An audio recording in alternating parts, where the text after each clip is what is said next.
Hello, I'm Sheryl, and welcome to Sleep Tight, Relax, a cozy bedtime podcast made especially for kids, but perfect for dreamers of all ages. As you lie there, snuggly and warm, let's start with a few deep belly breaths. Place one hand on your belly, close your eyes, and take a deep breath in. And slowly let it out. Breathe in deeply once more. And let it out gently. Now, are you feeling relaxed and ready to listen to a story? Tonight's story brings us into the gentle, whimsical world of Beatrix Potter. We've shared her stories before, and we love them very much. This evening, we have two of her classic tales woven together into one special bedtime journey. Let's begin with Lucie, a curious little girl on a mission to find her lost pocket handkerchiefs.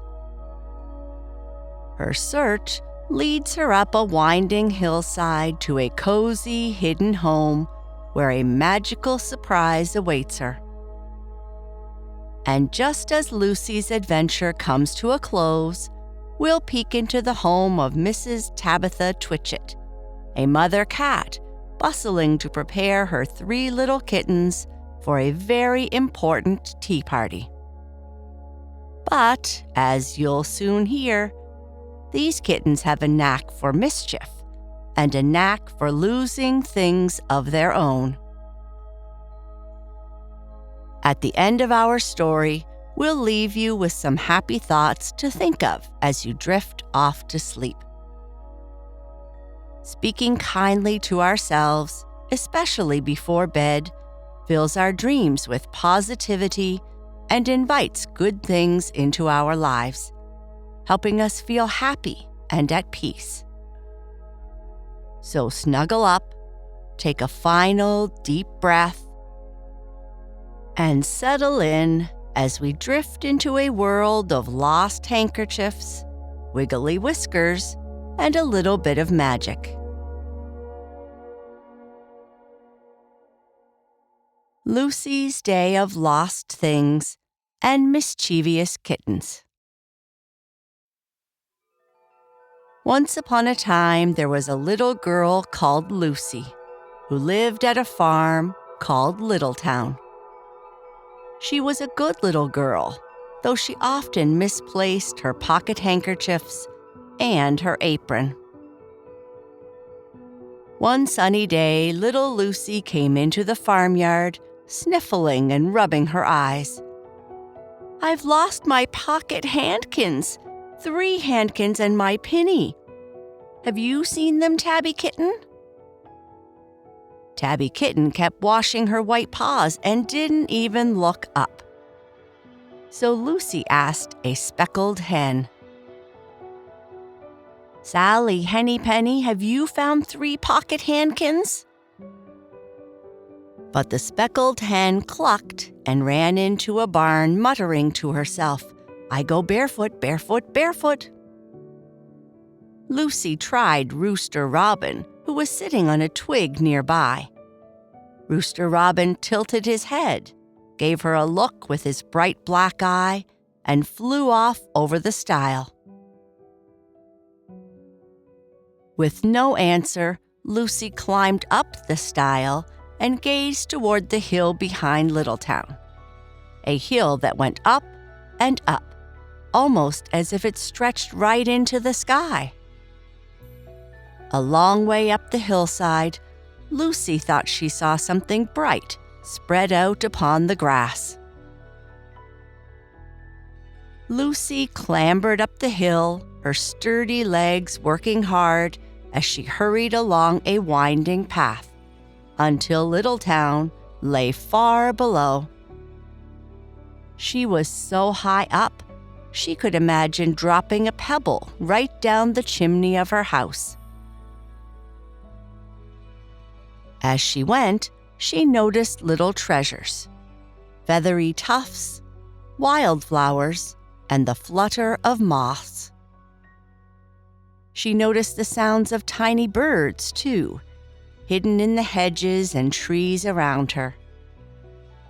It made her think about all the things she and her neighbors had on the farm that were sometimes taken for granted, like clean air and clean water bubbling from the springs nearby. This thought felt strangely comforting, though she still wished she'd find her missing things. At last, she reached a bubbling spring, set with a tin can to catch water that spilled over into the earth below. Where the sandy path was damp, she spotted little footprints belonging to a very, very small person. Lucie continued, her hopes rising as she followed the trail. The path ended at a rock, around which the grass was short and green. A neat line of clothes props was cut from bracken stems, with little pins made of plaited rushes. But still, there was no sign of her handkerchiefs. Yet there was something unusual. A door set straight into the hill. Behind it, a voice was singing softly. Lily white and clean, oh, with little frills between, oh. Smooth and hot, red rusty spot, never here be seen, oh. Lucie knocked, her little heart pounding. A voice called, "Who's there?" She opened the door and found herself in a clean, cozy kitchen. It looked like any other farm kitchen, except everything was rather small, as if made for a child. There were wooden beams, a smooth stone floor, and a cozy fire crackling. The room smelled wonderfully warm, like baked bread and a hint of singed wood. And there, at a table covered with linens, stood a very stout little figure, holding an iron. She wore a dress, with her apron over a striped skirt, and her eyes twinkled kindly. Her little black nose sniffled and snuffled, and from beneath her cape, where Lucie's curls would be, she had prickles. "Who are you?" Lucie asked, her voice small but curious. "Have you seen my pocket handkins?"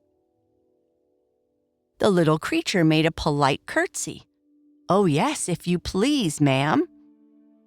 My name is Mrs. Tiggywinkle, and I'm a fine laundress." She reached into a clothes basket and pulled out a small red item. "What's that?" Lucie asked. "It doesn't look like my pocket handkin." "Oh no, if you please," said Mrs. Tiggywinkle. "This little waistcoat belongs to Rooster Robin." She ironed it and set it aside with great care. Lucie watched in fascination as Mrs. Tiggywinkle took something else from the clothes horse.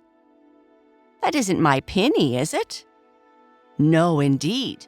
This is Jenny Wren's tablecloth. Look at these currant stains. It was very hard to wash," said Mrs. Tiggywinkle with a chuckle. Lucie noticed Mrs. Tiggywinkle's eyes sparkled kindly, even as her nose twitched and sniffled. She fetched another hot iron from the hearth. "Oh, there's one of my pocket handkerchiefs," Lucie cried, feeling relief and a warm sense of joy. Her pinny was there, too. Mrs. Tiggywinkle ironed each, carefully shaking out the frills. "Lovely," Lucie said, smiling. "What are those long yellow things with fingers like gloves?" Lucie asked. "Oh, those are Sally Hennypenny's stockings. She scratches about in the yard so much, she'll be going barefoot in no time," chuckled Mrs. Tiggywinkle.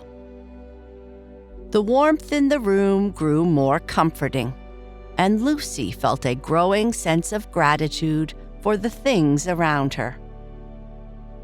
"There's my last pocket handkin," Lucie exclaimed. Mrs. Tiggywinkle continued working, smoothing out mittens that belonged to Tabby Kitten and a red handkerchief that she explained was Mrs. Rabbit's and still smelt faintly of onions. Lucie listened, entranced by this magical world of clean and cozy things that smelled fresh, her own little treasures among them. "What are these fluffy white things?" Lucie asked. "They're little coats belonging to the lambs from Skagill," replied Mrs. Tiggywinkle. She gestured to small jackets and soft shirts hanging to dry, some marked with little symbols to help keep track of their owners. Mrs. Tiggywinkle then took Lucie's hand, leading her to a basket by the fire. There were small brown coats, a black waistcoat, and a red tailcoat with no tail, all clean and fresh. They enjoyed tea together, sitting before the fire as the logs crackled and popped. Lucie watched Mrs. Tiggywinkle's hands, wrinkled and brown from soap suds, yet careful and nimble as they lifted her teacup.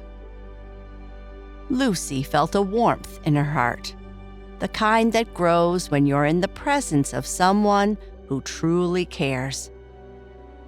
She glanced around the kitchen and found herself appreciating all the details that Mrs. Tiggywinkle had put into her home and her work. It made Lucie think of how she, too, could help take care of things she often misplaced.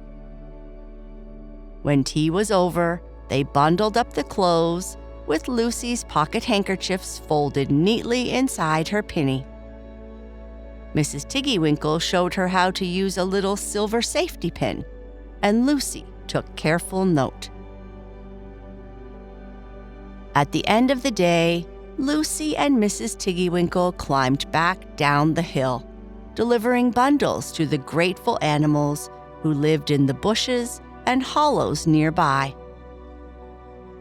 At the bottom of the hill, when only Lucie's bundle was left, she turned to thank Mrs. Tiggywinkle.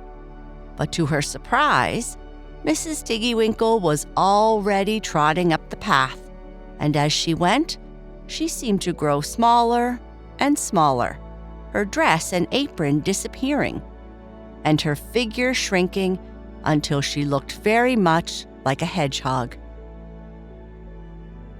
As Lucie made her way back home, she felt a new understanding of the things around her, from the softness of her handkerchiefs to the warm coziness of the farmhouse. Mrs. Tiggywinkle's careful work had shown her that even small things deserve care and attention. Now, some people say that Lucie had been dreaming, but even if it was just a dream, Lucie always took better care of her pocket handkerchiefs afterward, as if each one held a touch of Mrs. Tiggywinkle's magic.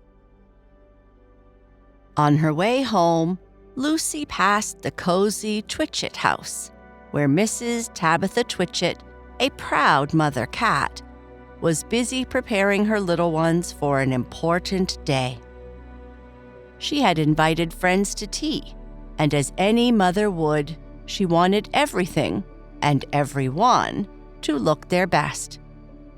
So there were her 3 kittens, looking ever so mischievous, rolling about in the dust with their fur ruffled and whiskers in disarray.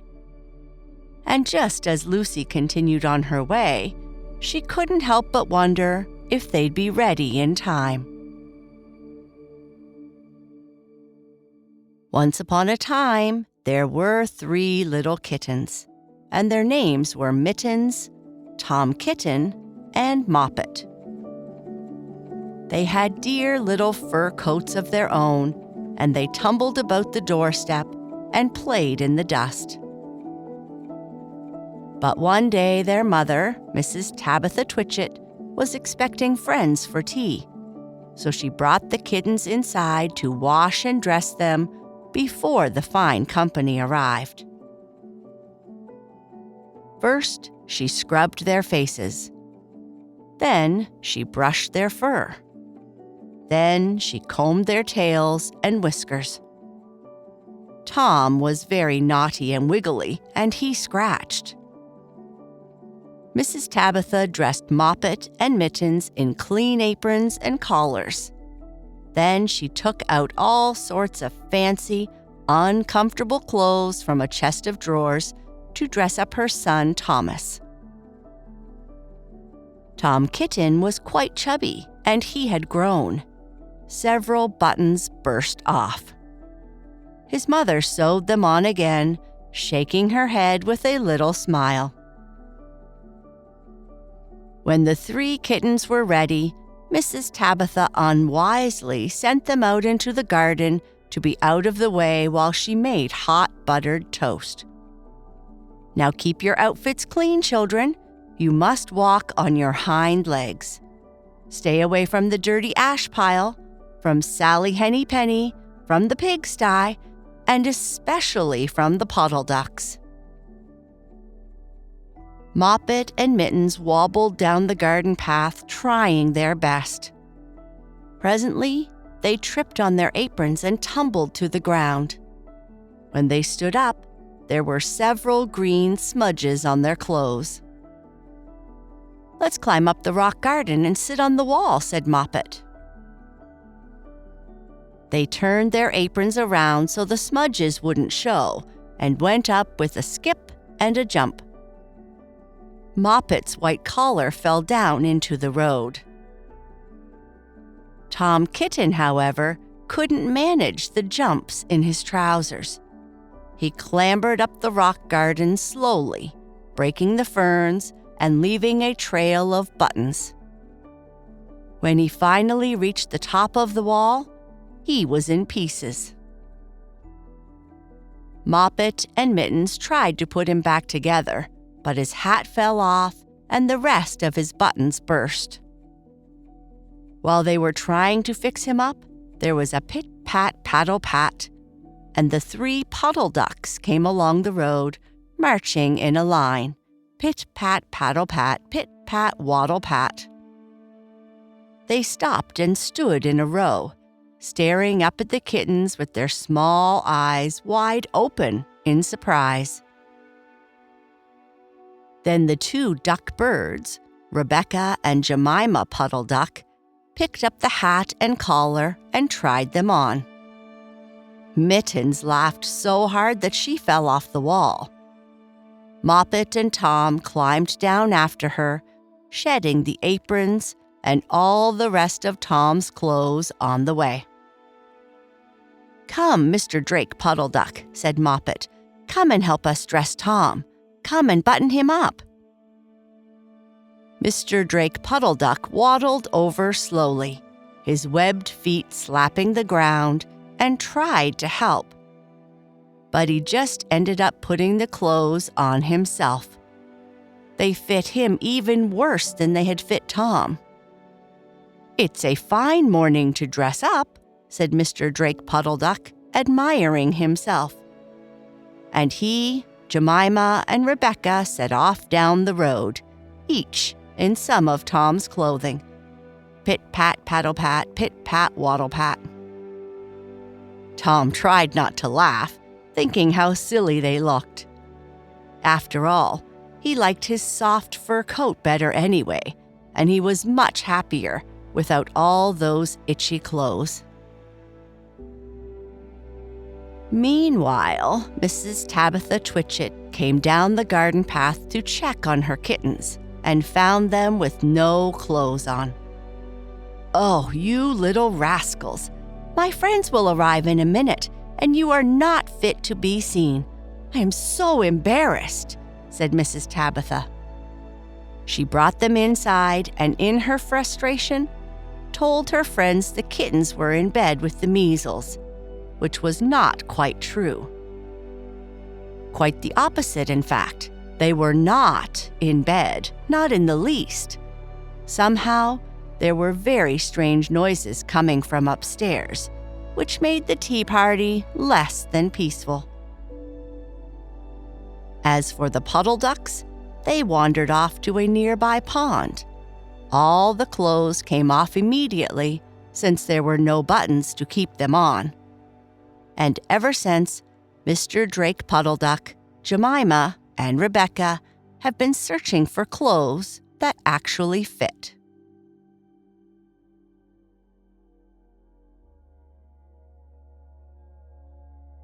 If you're still awake, it's the perfect time to whisper something kind to yourself. Take a deep breath, and in your mind or in a soft voice, say these gentle words. I am curious and love learning new things. I can solve problems, even when they seem tricky. I am patient with myself when I'm learning something new. It's okay to make mistakes. They help me learn and grow. I enjoy taking time to understand and appreciate the world around me. I am calm, relaxed, and peaceful. Good night. Sleep tight.